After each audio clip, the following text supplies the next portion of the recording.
प्रभु यीशु मसीह ने कहा कि अगर शरीर के अनुसार चलोगे तो मरोगे, अगर आत्मा के अनुसार चलोगे तो जीवन को पाओगे। आज कितने ऐसे लोग हैं जो शरीर के अनुसार चले और मरे।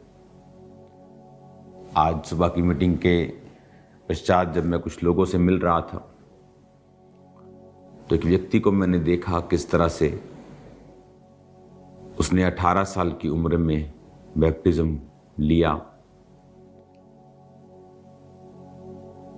फॉरेन में सेट हो गया, शादी कर ली और व्यभिचार में गिर गया। और जब व्यभिचार में गिरा उसका पूरा परिवार, उसके बाद अंडर अटैक आया, उसकी शादी टूट गई और बहुत सी घटनाएं उसकी लाइफ में हुई। क्योंकि जब आप मसीही होते हैं तो परमेश्वर ये एक्सपेक्ट करता है कि आप फल लेके आएंगे।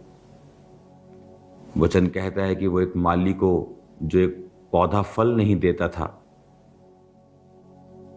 कहता था काट, लेकिन उस माली ने कहा 1 साल मुझे और इसको खाद देने दे, इसकी गोडी करने दे,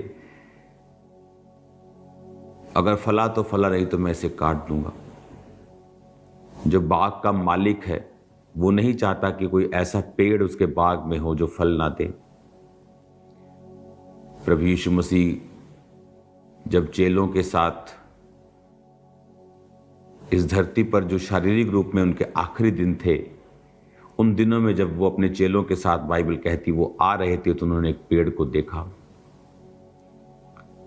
और उस पर कोई फल नहीं था। जब वो खाने के लिए उसके पास गया और जीसस ने कहा अब से तेरा फल कोई ना खाए। और वचन कहता है कि चेले उसे सुन रहे थे जो कुछ प्रभु यीशु मसीह कह रहे थे। अगर आप सर्दियों में आम के पेड़ के पास जाके बोलेंगे कि अब से तेरा फल कोई ना खाए, क्योंकि तू फल लेने के लिए तुम आम के पेड़ के पास गए, तो कोई सेंस नहीं बनती, क्योंकि सर्दियों में आम नहीं लगता, गर्मियों में लगता है। तो हर पेड़ का एक सीजन होता है। लेकिन क्यों यीशु मसीह ने सिर्फ फल ना होने पर उस पेड़ को श्रापित कर दिया था? क्योंकि जब अंजीर का पेड़ आप देखेंगे तो उसमें पत्ते आते हैं, नए पत्ते आते हैं और फल उसके साथ साथ आता है। तो वो पेड़ पत्ते तो शो कर रहा था लेकिन फल नहीं था। आज हम क्रॉस बड़ा अच्छा डाल लेते हैं गले के ऊपर, घरों में हमारे क्रॉस भरे पड़े हैं, वचन से हमने दरवाजे भरे पड़े, फ्रिज भरे पड़े।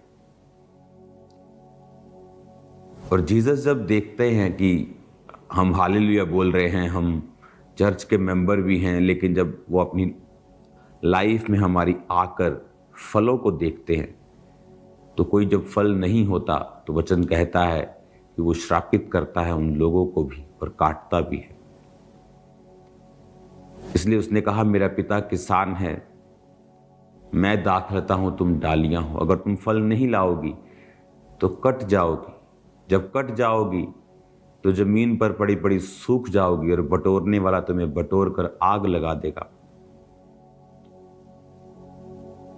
हमें ये नहीं देखना कि ये गुनाह करके अन्य जातियां लोग अपना जीवन वैसे का वैसे बिताते हैं, क्योंकि आप लोग